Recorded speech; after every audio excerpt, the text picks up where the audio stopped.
ጤና ይስጥልኝ ተመልካቾች ከአማራ ሚዲያ ኮርፖሬሽን አዲስ አበባ ስቱዲዮ ወደ እናንተ የሚደርሰው የዕለቱ ዜናችን ተጀምሯል።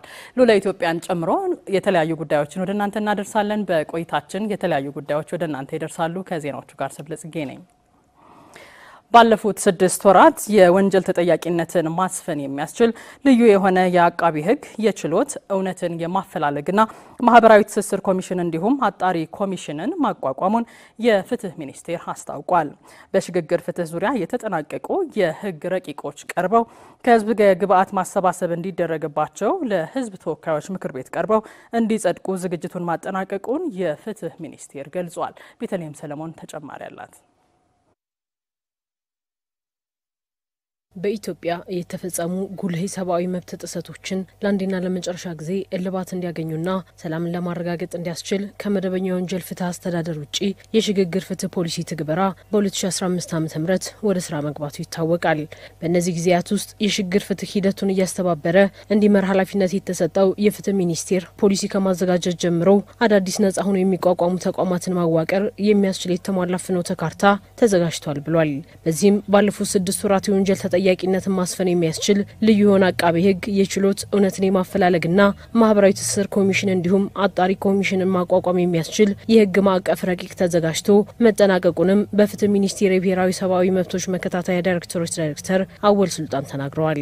በአጭር ጊዜ ውስጥም እነዚህን ረቂቆች ወደ ስራ ለማስገባት የሚያስችል የቅድመ ዝግጅት ስራ እየተሰራ መሆኑን ነው ዳይሬክተሩ የገለጹት።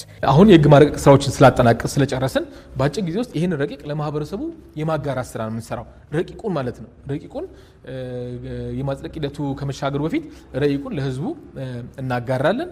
ካጋራን በኋላ ደግሞ በሀገር አቀፍ ደረጃ ከ42 ያላነሱ የግብአት ማሰባሰቢያ መድረኮችን በክልል 20 መድረኮችን ደግሞ በአዲስ አበባ በተቀሉ ከ60 ያላነሱ መድረኮችን ደግሞ በረቂቆቹ ላይ ግብአት ለማሰባሰብ የሚያስችል ምክክሮችን እናደርጋለን። በ3 ወር ውስጥ በአጠቃላይ የግብአት ማሰባሰቢያ የውይይት መድረኮችን እናጠናቅቃለን ብለን በእቅድ እየተንቀሳቀስን ያለ ነው።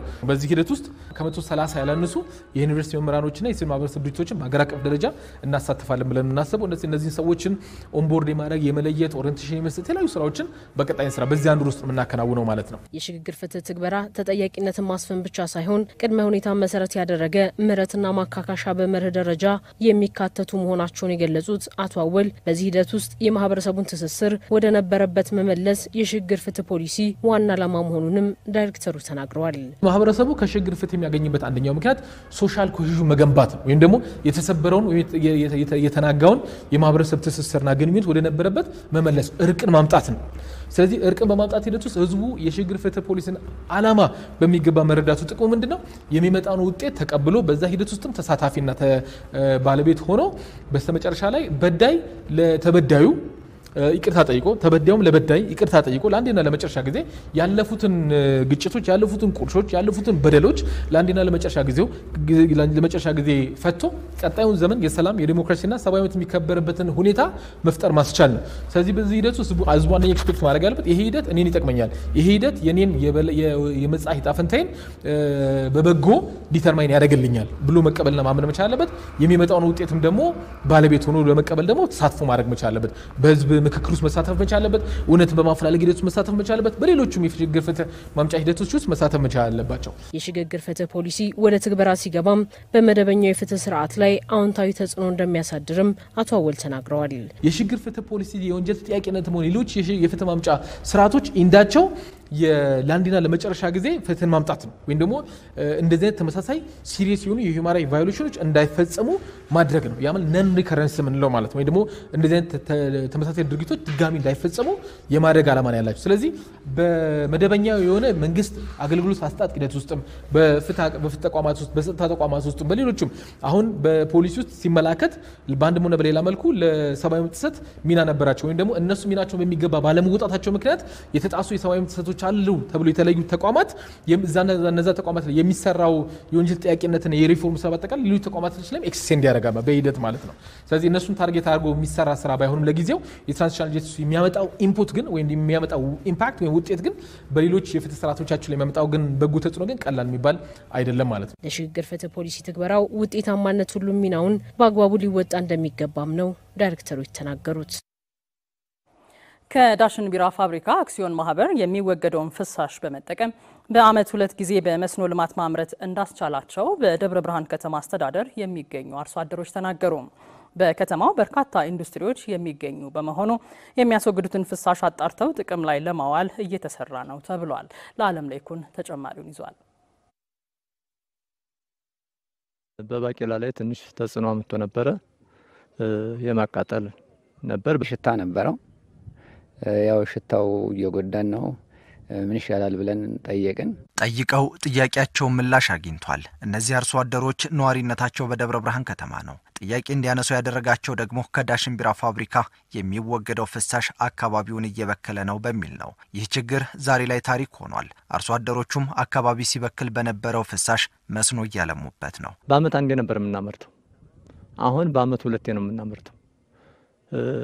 ለምሳሌ ይሄን እንደምታዩት ከአንድ ሄክታር ላይ ግፋቢል 30 ኩንታል አናመርትም በአመት። በዚህኛው ግን እስከ 45 ኩንታል ማምረት ይቻላል። መሬቱ ምንም ስራ የለውም ነበር። ለከብት መዋያ ብቻ ነበር የሚያገለግለው። አሁን አርሰነው ያው አሁን በቡቃያው በጣም ደስ የሚያሰኝ ቡቃያ ነው ያለው። አካባቢውን ሲበክል የነበረው ፍሳሽ እንዴት ለመስኖ ጥቅም ላይ ሊውል ቻለ? የዳሽን ቢራ ፋብሪካ የማህበረሰብ አገልግሎት ኃላፊው ጌታነህ ዝቄ እንዲህ ይላሉ። ፍሳሹም ዘመናዊ የማጣሪያ ቴክኖሎጂ ስለሆነ ያለው ንጹህ ውሃ ነው የሚወጣው። ገበሬዎቹ በጣም ተስማምቷቸው እያለሙ ነው ማለት ይቻላል። ግብርናን በፈጠረላቸው ግንዛቤ አሁን እንግዲህ በስፋት እየተጠቀሙ ያሉት በዚህ አመት ነው። በተለይ ባለፈው አመታት እየተጠቀሙ ነው ያሉት። በርግጥ እያደገ መጥቶ አሁን ከፍተኛ የሆነ የውሃ ፍላጎት እንዳላቸው ነው የሚያሳየው ማለት ነው። በደብረ ብርሃን ከተማ በመስኖ ከለማው 2400 ሄክታር ማሳ 119 ሄክታሩ የሚለማው ከዳሽን ቢራ ፋብሪካ በሚወገደው ፍሳሽ ነው። ፍሳሹ ለመስኖ ያለው ደህንነት ተረጋግጧል ይላሉ የደብረ ብርሃን ከተማ አስተዳደር ግብርና መምሪያ ኃላፊ አቶ መርሻ ይሳ ነው። ኃላፊው በሌሎች ፋብሪካዎችም መሰል ስራዎች እንደተጀመሩ በማንሳት ከኢንዱስትሪ የሚወጣ ፍሳሽ በጣም ብዙ ነው። ይሄን በአግባቡ ትሪት አድርገን ለግብርና ስራ ለመስኖ ልማት መጠቀም ከቻልን ኢኮኖሚያችን ላይ አስፈላጊውን ፋይዳ ጭምር ማንጣት የምንችልበት እድል እንዳለ ከዚህ ተግባር ትምህርት መወሰድ ይጠይቃል ማለት ነው። የደብረ ብርሃን ከተማ ግብርና ምርምር ጭምር አስተያየት ሰጥቶበት በተለይ ለነዚህ ለግራስ ፋሚሊ ለሚባሉ የሰብል ዝርያዎች ውጤታማ እንደሚሆን ጭምር ምስክርነት ሰጥቶበት ነው ወደ ስራ የተገባው። በተለይ በጂንስ ፋብሪካ በተመሳሳይ ከኢንዱስትሪ ፓርክም በደጋውሃም ጭምር እንደዚሁ የተጀመሩ ስራዎች አሉና ይሄ ተግባር በጣም ወሳኝና አስፈላጊ እንደሆነ ጭምር ያየነው ስለሆነ አጠናክረን እንቀጥልበታለን ማለት ነው። የደብረ ብርሃን ከተማ አስተዳደር ተቀዳሚ ምክትል ከንቲባ አቶ በድሉ ብሸት ኢንዱስትሪና ግብርናው አንዱ ለሌላው ጠንቅ ሳይሆን ድጋፍ ሆኖ እንዲቀጥል ጅምሮች መስፋት አለባቸው ብለዋል። ኢንቫይሮንመንቱን የማይበክል ኢንቫይሮንመንቱ ለሚኖሩት ሰዎች ለአርሶ አደሮች ተስማሚ እንዲሆን በስራ እድሉም ቢሆን ቀዳሚ ሆኖ በመሄድ ረገድ ዳሽንና ሌሎቹን መጥቀስ ስለሚቻል ይሄንን የጀመራችሁትን ልማት ከማህበረሰቡ ጋር ተግባብቶ መስራት እሱን አጠናክራችሁ እንድትቀጥሉ ነው። በከተማ አስተዳደሩ በኩል የመስኖ ፕሮጀክቶች እንዲስፋፉ፣ አርሶ አደሮች እንዲቀየር፣ ፋብሪካዎችና አርሶ አደሮች ሰላማዊ መልካም ግንኙነት እንዲኖራቸው በአንክሮት የምንሰራ መሆኑን ላረጋግጥላችሁ እወዳለሁ። በከተማ አስተዳደሩ በዘንድሮ ዓመት ከመስኖ ልማት 144900 ኩንታል ምርት ይገኛል ተብሎም ይጠበቃል። በማህበረሰብ አቀፍ ጤና መድህን አሰራር ላይ የሚያጋጥሙ ችግሮችን በመፍታት የህብረተሰቡን ጤና ለመጠበቅ እየተሰራ መሆኑን የአማራ ክልል ጤና ቢሮ አስታወቀ። ተጠቃሚዎች በበኩላቸው የመድኃኒት አቅርቦት መፍትሄ ሊበጅለት ይገባልም ብለዋል። ብርቱካን ማሞ ተጨማሪ አላት። ወልደ ዮሐንስ ገብረ ዮሐንስ ይባላሉ። በደብረ ብርሃን 04 ጤና ጣቢያ ህክምና ክትትል እያደረጉ ነው ያገኘናቸው። በማህበረሰብ አቀፍ የጤና መድህን ስርዓት ተጠቃሚ ከሆኑ 3 አመት ሆኗቸዋል። ከፍለው መታከም ለማይችሉ የማህበረሰብ ክፍሎች የጤና መድህን የጤና ዋስትና ነው ይላሉ። ባለቤቴንም ሆነ እኔ ሆስፒታልም በሰሞን አስገብቼ ነበር። በጣም ረዳኝ እሱ ጤና መድህን። መድኃኒትም ሆነ ማንኛውም መርፌም ሆነ ተጠቅመናል። እኔም እየተጠቀምኩ ነው አሁን በዚህ። የሕክምና አገልግሎቱን በአጭር ጊዜ ውስጥ ማግኘታችን ጥሩ ቢሆንም ምርመራ ጨርሰን መድኃኒት ሲታዘዝልን ግን መድኃኒቶቹን በአግባቡ እያገኘን አይደለም። ከማህበረሰብ አቀፍ የመድኃኒት አቅርቦትም ሆነ ከቀይ መስቀል የማናገኛቸው መድኃኒቶች አሉ። ካሁን በፊት ይከፈል የነበረው የኪስ ትክም ተቋርጧል። ይህ አገልግሎቱ ላይ ቅሬታ የሚያሳድር ነው ይላሉ የጤና መድን ተጠቃሚ የሆኑት ፈጀረች ይሸበሩና ወልደ ዮሐንስ። አንዳንድ ጊዜ መድኃኒት የለም ሲሉን ያው ውጭ እንወጣለን፣ ውጭ ግዙ ይሉናል። ያ ነው እንጂ ችግሩ። ሌላው አገልግሎቱ ቆንጆ ነው፣ ግን ደግሞ አያወራርዱም። ቀርቷል፣ ማወራረድ ቀርቷል። ቀይ መስቀል አዘውኛል። አንድ ጊዜ ገዝቻለሁ።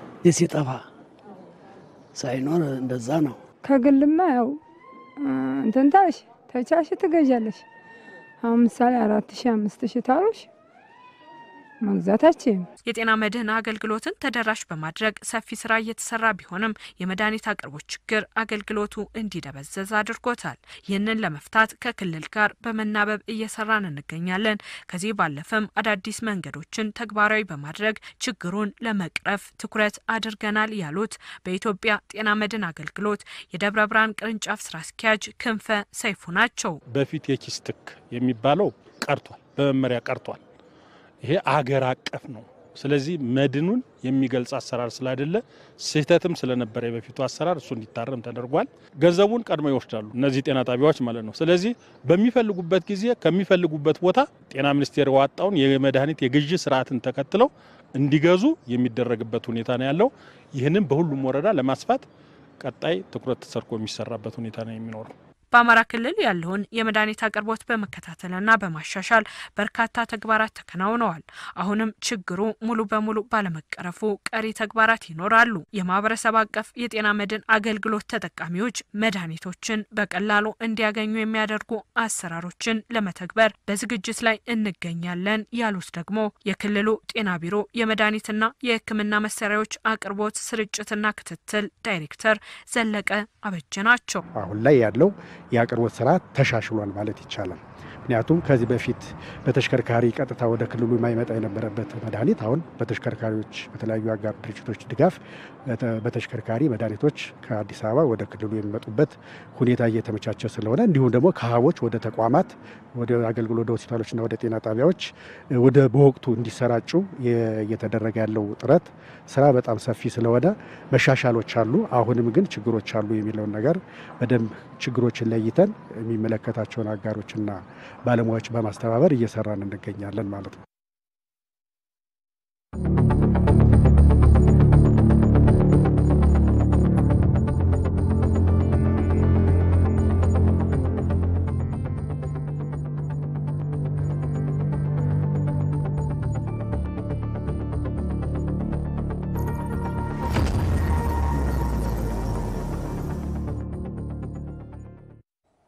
ተመልካቾቻችን ዜናዎቻችን አሁንም እንደቀጠሉ ናቸው። በማስከተል ሉላ ኢትዮጵያ ወደ እናንተ ይደርሳል። ዜጋ ተኮሩ የውጭ ጉዳይ ፖሊሲ ዲያስፖራዎች ለሀገራቸው እንዲቆሙ አስችሏል ሲል የኢትዮጵያ ዲያስፖራ አገልግሎት ገለጸ። ዲያስፖራው ካለፉት 7 ዓመታት ወዲህም የሀገሪቱ የልማት አቅም እንዲሆን ማድረግ መቻሉም ተነግሯል። አንዱ አለምናን በዝርዝር ተመልክቶታል። የአሁኑ የኢትዮጵያ የውጭ ጉዳይ ፖሊሲ ምሰሶች መካከል አንዱ ዜጋ ተኮር አካሄድን መከተል ነው።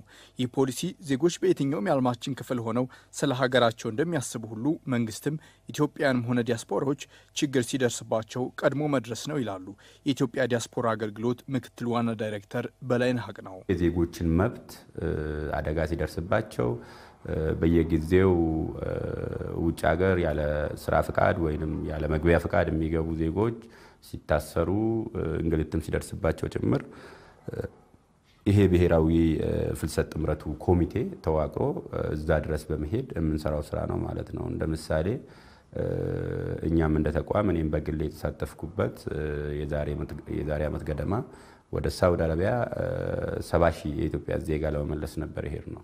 አጋጣሚ ፈጣሪ ረድቶን ከእቅድ በላይ 102,000 ገደማ የሚደርሱ ዜጎችን መመለስ ችለናል። የዚህ ፖሊሲ ውጤት ደግሞ ዜጎች ለሀገራቸው እንዲያስቡ እንዲቆረቆሩና ሀገራቸውም ጫና ሲደርስባት እንዲሟገቱላት ጠበቃዎቿ እንዲሆኑላትም አድርጓቸዋል ይላሉ።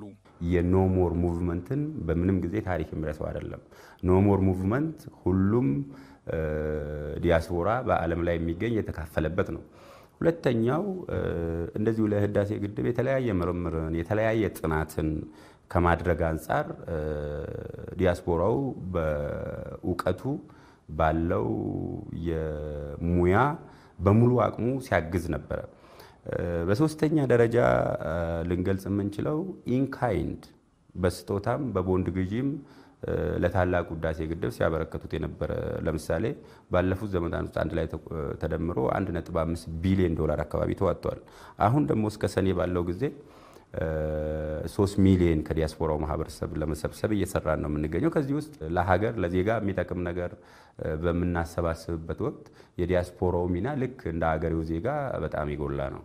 በዚህ ብቻ ሳይሆን ዲያስፖራዎች በሀገራቸው ልማት ጭምር በዚሁ የውጭ ጉዳይ ፖሊሲ ውጤት በሆነው የዲያስፖራ አገልግሎት ተቋም በኩል እንዲሳተፉ እየተደረገ መሆኑን አቶ በላይነህ ጠቅሰዋል።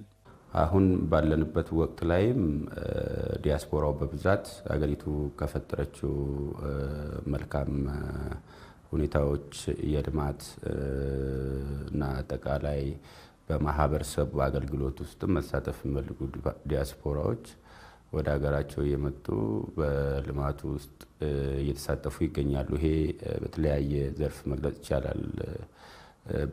በኢንቨስትመንት ዘርፍ የሚመጡ አሉ። እንደዚሁም የተለያየ ሙያ ያላቸው ሐኪሞች ለህብረተሰቡ በነፃ አገልግሎት ለመስጠት ለማከም የሚመጡ አሉ።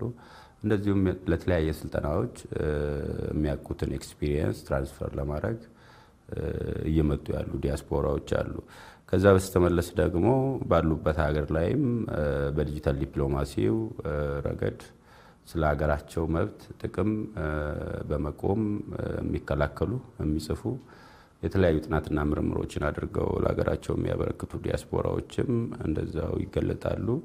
እንደ መጨረሻ መነሳት የሚችለው ለተለያየ ልማት ነው። ሀገሪቱ በያዘችው የተለያየ ኢኒሼቲቮች የተለያየ ልማቶች ውስጥ እንደዚሁ በበጎ አድራጎት ጭምር እየተሳተፉ ነው የሚገኙት። ይህም ዜጎች ሀገራቸው የነሱ እንደሆነ እንዲያስቡ ማድረግ በመቻሉ ይህ ሐሳቤ በመጎልበቱም የተገኘ ውጤት መሆኑ ተነግሯል። በመጨረሻ አጫጭር ዘገባዎች ወደ እናንተ ይደርሳሉ። መሰረት መቅጫ ታቀርባቸዋለች።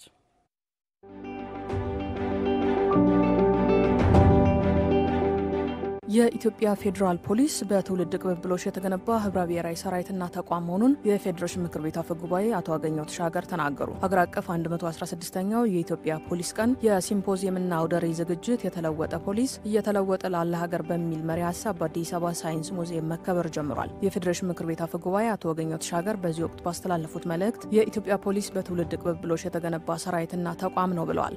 በተጨማሪም በሀገራዊ ለውጡ ማግስት የኢትዮጵያ ፌዴራል ፖሊስ ትልልቅ የለውጥ እርምጃዎችን ማስመዝገብ እንደቻለ ገልጸዋል። በሰላምና ደህንነት ተቋማት የለውጥ እርምጃ ከተወሰደባቸው ተቋማት መካከል የኢትዮጵያ ፌዴራል ፖሊስ ስኬታማ የማሻሻያ እርምጃ መውሰዱን ተናግረዋል። ዘገባው የኢትዮጵያ ዜና አገልግሎት ነው።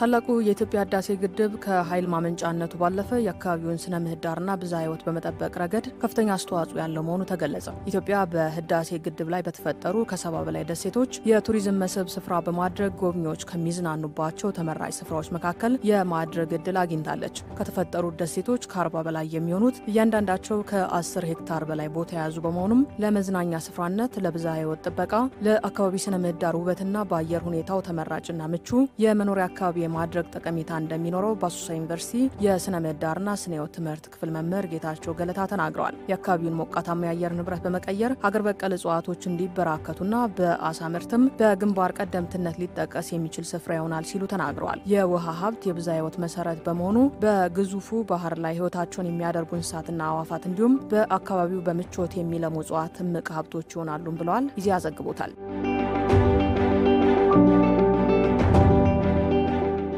የስራ ላይ ደህንነት ወይንም ሴፍቲን በተመለከተ ሁሉም ኃላፊነትና ተጠያቂነት ያለበት ቢሆንም እንደ ሀገር የወጡ ህግና ደንቦች በአግባቡ አለመተርጎም በምርታማነት ላይ ከፍተኛ ጫና እያሳደረ መሆኑ ተገለጸ። የኢትዮጵያ ሰራተኛ ማህበራት ኮንፌዴሬሽን ፕሬዝዳንት አቶ ካሳሁን ፎሎ እንደገለጹት የስራ ላይ ደህንነትን የሚያስጠብቁ ህጎች ያሉ ቢሆንም እንደ ሀገር ተፈጻሚነታቸው በአግባቡ ስላልታየ በምርትና ምርታማነት ላይ ከፍ ያለ ተጽዕኖን እየፈጠረ ነው ብለዋል። በአንዳንድ ፋብሪካዎች በተለይም ደግሞ በኮንስትራክሽን ቦታዎች ላይ አደጋዎች ይደርሳሉ። አንዳንድ የሚደርሱ አደጋዎች ደግሞ በቀላሉ ጭና ጥንቃቄ መከላከል የሚቻሉ ናቸው። ነገር ግን የሰው ሕይወት እየቀጠፉ ንብረት እያወደሙና በምርታማነት ላይ ከፍ ያለ ተጽዕኖን እያሳደሩ ነው ብለዋል። ለስራ ቦታ ጤናና ደህንነት መረጋገጥ ሰራተኛው አስፈላጊው የደህንነት መጠበቂያ ቁሶችን፣ በቂ የስራ ላይ ደህንነት ስልጠና ማቅረብና በስራ ቦታዎች ላይ ሰራተኞች የሚያነሷቸውን የደህንነት ቅሬታዎች መከታተል የአሰሪዎች ግዴታ ነው ያሉት አቶ ካሳሁን ሕግ ባለማክበር ጥቂት ወጪን ላለማውጣት ብዙ ሰዎች ለሞትና አካል ጉዳት እየተዳረጉ ምርትና ምርታማነትም በዛው ልክ እየወረደ ነው ብለዋል። ዘገባው የኢትዮጵያ ፕሬስ ድርጅት ነው። ከአማራ ሚዲያ ኮርፖሬሽን አዲስ አበባ ስቱዲዮ ወደ እናንተ ስናደርስ የቆየ ነው የዕለቱ ዜናችን የእስካሁኑ ነበር። ስለ አብሮነታችሁ እናመሰግናለን። ጤና ይስጥልኝ።